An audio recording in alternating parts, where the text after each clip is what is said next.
Oke, Bapak Ibu, Assalamualaikum warahmatullahi wabarakatuh. Kembali lagi dengan saya di channel saya. Nah, kali ini saya mau sharing-sharing lagi terkait dengan informasi yang masih berhubungan di dunia perdosenan.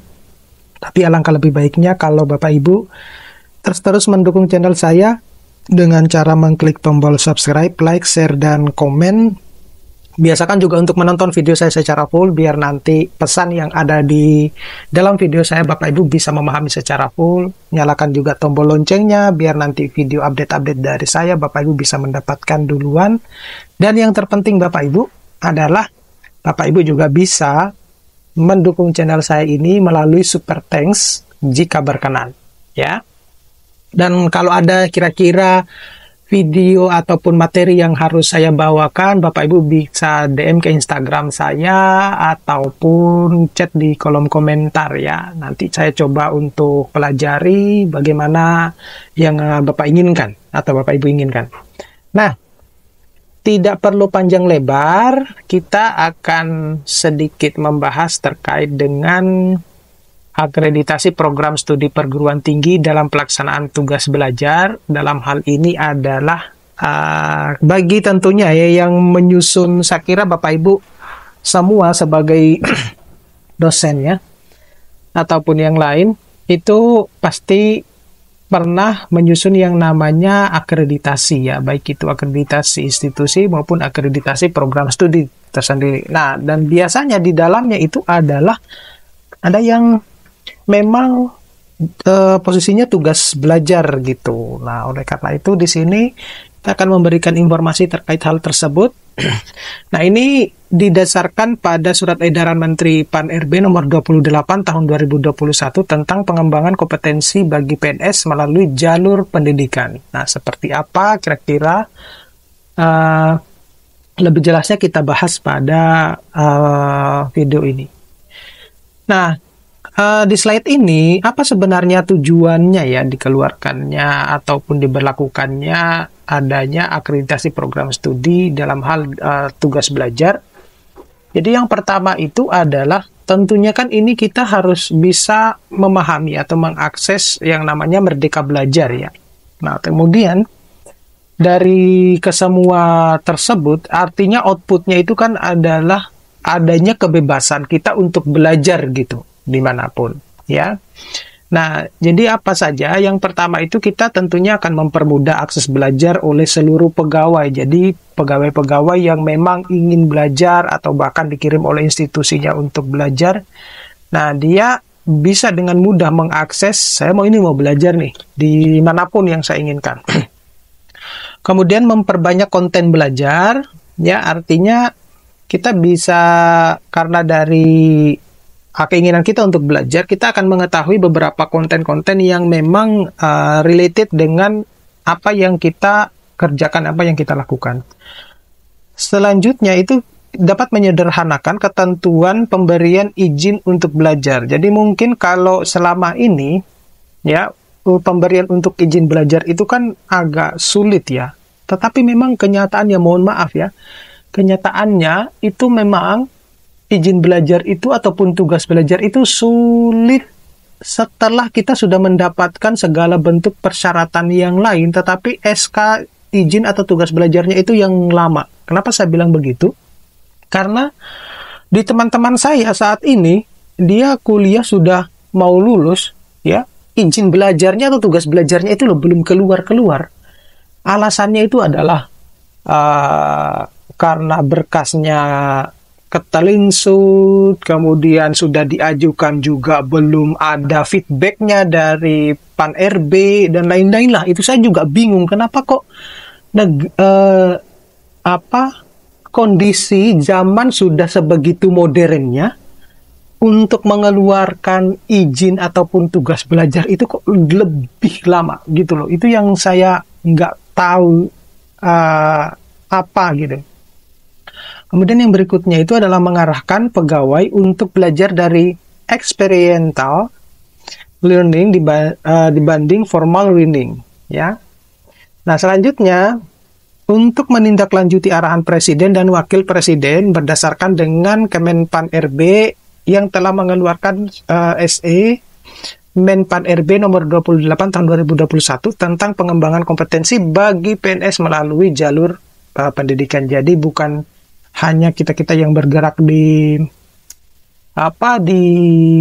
perkampusan ya, di kampus-kampus, tetapi atau dosen-dosen, tetapi pegawai-pegawai yang lain itu juga perlu yang namanya update informasi atau update ilmu ya. Nah, dasar hukumnya saya kira ini saya tidak akan menjelaskan Bapak Ibu. Bapak Ibu bisa lihat di sini ya, apa saja dasar hukum kenapa adanya izin ataupun tugas belajar tersebut. Bapak Ibu bisa lihat di sini. Kemudian, nah, ada sebenarnya urgensi ataupun kedesakan ya, informasi pengembangan kompetensi melalui jalur pendidikan ya. Di dalam seiring dengan perkembangan zaman, kita itu perlu yang namanya mengupdate segala informasi yang berhubungan dengan alur pendidikan kita atau pendidikan kita itu seperti apa. Nah, yang pertama itu adalah kebijakan tugas belajar itu sudah tidak sesuai dengan perkembangan hukum sehingga perlu diganti ya, karena memang zaman sudah berubah tadi ya. Jadi harus disesuaikan dengan kompetensi yang ada. Kemudian yang kedua, yang B itu adanya transformasi metode dan model pembelajaran, tentunya ini pasca pandemi ya, COVID-19 ya. Jadi sebelum adanya COVID, pada saat adanya COVID sama pasca COVID, tentunya kan metode atau model pembelajarannya kan berbeda tuh. Nah, kemudian adanya kesenjangan kualifikasi, kompetensi, dan tuntutan kebutuhan peningkatan kompetensi bagi PNS. Dan selanjutnya, penyelesaian permasalahan-permasalahan yang terjadi dalam pelaksanaan tugas belajar bagi PNS. Dan selanjutnya itu adalah perubahan mindset tugas belajar yang merupakan penugasan untuk mendukung kinerja organisasi. Nah, berikutnya itu adalah pemberian pengembangan kompetensi bagi PNS melalui jalur pendidikan. Yang pertama itu adalah tugas belajar, di mana penugasan yang diberikan oleh PPK kepada PNS dalam rangka memenuhi kebutuhan standar kompetensi jabatan dan pengembangan karir melalui pendidikan formal. Nah, ini dari tugas belajar itu kita akan mengarah kepada rencana pengembangan kompetensi instansi, ya.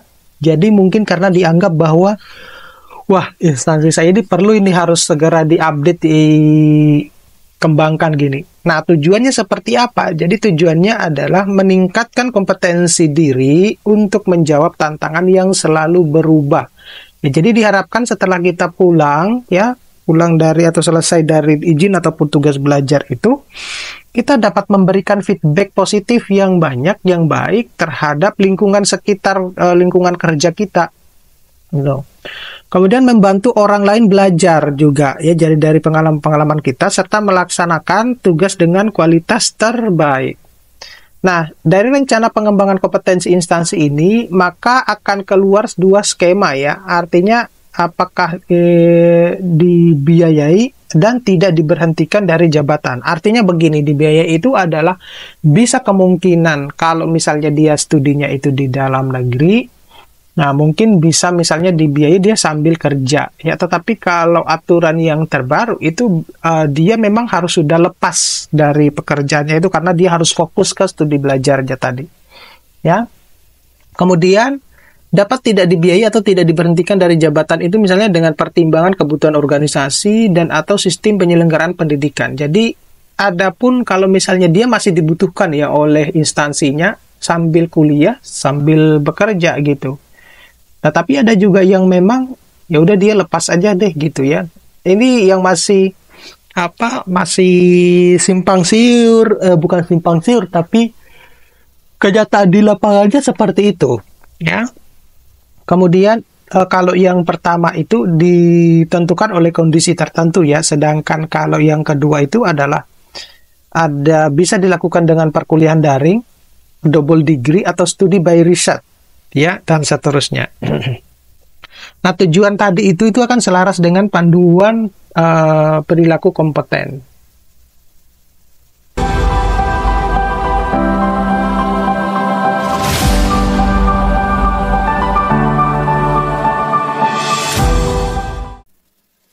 Nah, selanjutnya itu adalah fleksibilitas dalam surat edaran atau peraturan nomor Permenpan RB nomor 28 tahun 2021 itu di mana ada fleksibilitas mulai dari usia maksimal tidak dibatasi. Jadi sepanjang tidak dalam program ikatan dinas ya fine-fine aja.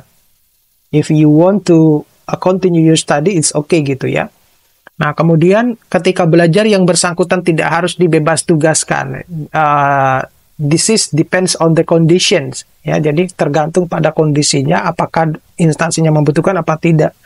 Kemudian mengakomodir double degree dan studi by research. Jadi ada dia mencari nih apakah studi lanjut ataupun izin belajarnya itu double degree atau by research gitu. Double degree itu misalnya kita kuliah di sini di Indonesia setahun, kuliah di luar negeri setahun, itu kalau yang S2 ya. Nah, begitu.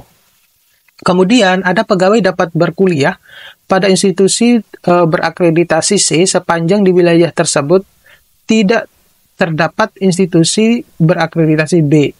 Tuh. Kemudian tidak ada batasan jarak sepanjang sistem pembelajaran mendukung jika yang bersangkutan tidak dibebas tugaskan. Nah, selain itu adalah pembiayaan studi dapat melalui multidonor. Multidonor itu apakah full dari pemerintah atau ada 50-50, macam-macam yang semacam itu. Kemudian ada mengakomodir pembelajaran jarak jauh sepanjang memiliki izin Kemendikbudristek. Nah, selanjutnya itu adalah persyaratan dan penetapan tugas belajar. Persyaratan dan penetapan tugas belajar itu misalnya dari instansi pemerintah, dalam hal ini adalah yang menetapkan itu adalah kementerian atau lembaga ataupun daerah. Kemudian kita membuat sebuah perencanaan pengembangan kompetensi instansi ya, hukum kapital maupun developmental ya.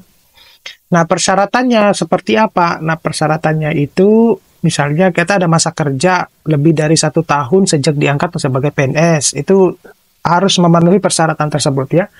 Kemudian sisa masa kerja pegawai mempertimbangkan masa pendidikan normatif dan masa ikatan dinas. Paling kurang ada 3 kali waktu normatif program studi sebelum batas usia pensiun jabatan untuk tugas belajar yang diberhentikan dari jabatan. Jadi kalau yang sebelumnya dia menjabat, dia harus diberhentikan sementara karena dia harus memenuhi tugas belajarnya tersebut.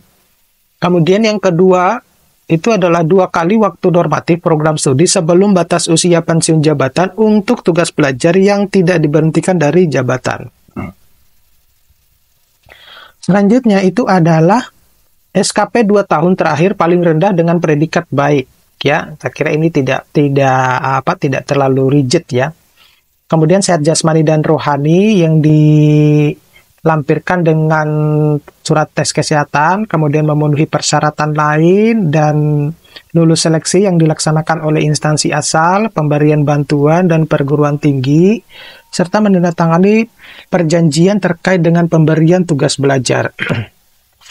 Selanjutnya itu yang tidak sedang atau yang tidak pernah. Kalau yang tidak sedang itu adalah dalam pemeriksaan pelanggaran disiplin atau tidak tindak pidana. Jadi yang bersangkutan itu sedang tidak ada tindakan pidana gitu. Ya.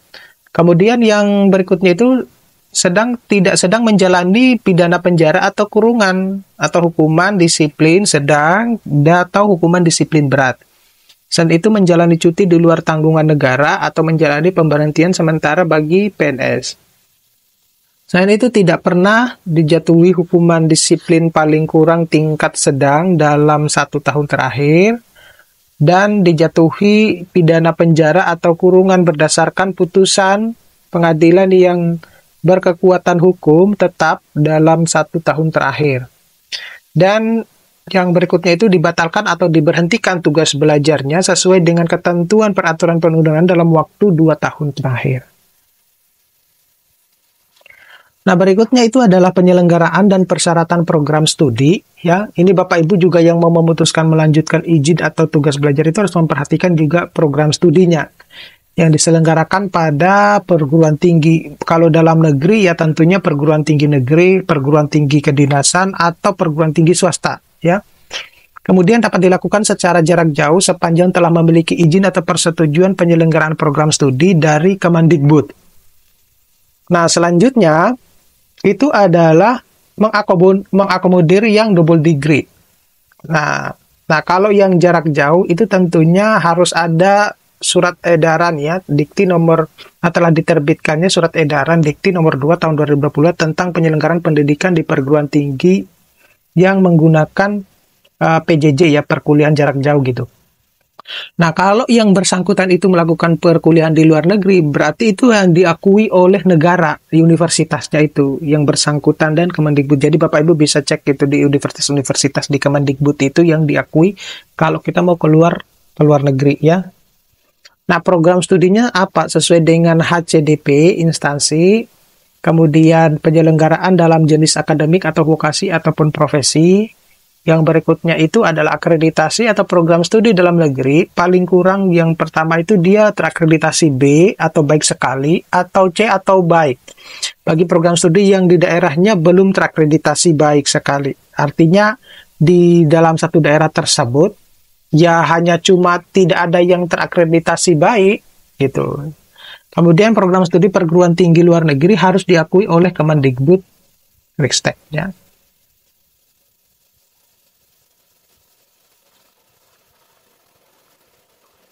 Nah, selanjutnya itu adalah ketentuan lain-lainnya.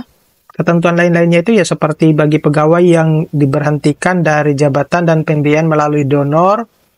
Kemudian ini tentunya wajib memilih program studi yang berakreditasi B atau baik sekali. Kemudian yang kedua itu pemberian rekomendasi terhadap persetujuan program studi berakreditasi C atau baik dapat diberikan sepanjang tidak bertentangan dengan peraturan internal instansi terkait dengan tugas belajar. Nah, selanjutnya itu adalah persyaratan persetujuan program studi berakreditasi C. Nah, ini yang tadi saya sampaikan ya. Jadi mungkin di daerahnya tersebut itu belum ada instansi atau institusi yang dia memiliki akreditasi AB gitu ya. Jadi terdapat pernyataan pejabat pembina kepegawaian atau pejabat yang berwenang bahwa di daerah atau daerah sekitar tidak terdapat perguruan tinggi dan dengan program studi terakreditasi minimal B atau baik sekali. Itu ada surat pernyataan itu. Kemudian pegawai tidak diberhentikan dari jabatan dan pembiayaan pendidikan menggunakan biaya mandiri. Dalam hal ini adalah tugas belajar dibiayai oleh APBN atau APBD, sumber yang lain yang masih sah. Maka ketentuan akreditasi mengikuti persyaratan yang ditetapkan oleh penyedia dana. Nah, ini adalah contoh surat pernyataannya. Bapak Ibu bisa lihat di sini bagi yang ini ya. Ini template-nya bagi yang mau melakukan tugas belajar ya. Ini surat pernyataan yang ketika nanti di kampus atau di daerah tersebut tidak ada yang akreditasi B gitu. Nah, kemudian syarat dan mekanisme pemberian persetujuan program studi berakreditasi C, Bapak Ibu bisa lihat di sini juga ya. Dimana di sini itu Bapak Ibu bisa ngeklik ini linknya, link di sini ya. Kalau tidak bisa diklik ya, Bapak Ibu ketik aja ini, yang bagi yang mau melakukan tugas belajar. Nah, selanjutnya itu adalah tindak lanjut SE 28 tahun 2021, yaitu surat ke BKN nomor B144-SM.03.00/2022 tanggal 16 Agustus tahun 2022. Nah, ini adalah PNS yang memiliki ijazah dengan program studi paling kurang terakreditasi dapat mengusulkan pencantuman gelar akademik dengan ketentuan. Ya, jadi kalau kita sudah lulus ternyata akreditasi kampus program studi masih C, kita bisa memberikan ini ya. Lampiran ini. Jadi ijazah yang diperoleh dari program studi yang terakreditasi bagi ijazah yang diterbitkan oleh perguruan tinggi dalam negeri. Kemudian ijazah diakui oleh kementerian yang menyelenggarakan urusan pemerintahan di bidang pendidikan bagi ijazah yang diterbitkan oleh perguruan tinggi luar negeri, dan ijazah diperoleh sesuai dengan ketentuan peraturan perundang-undangan. Nah, saya kira itu Bapak Ibu yang bisa saya sharing. Mudah-mudahan ini bisa bermanfaat. Nah, kita ketemu pada video-video berikutnya. Saya akhiri, assalamualaikum warahmatullahi wabarakatuh.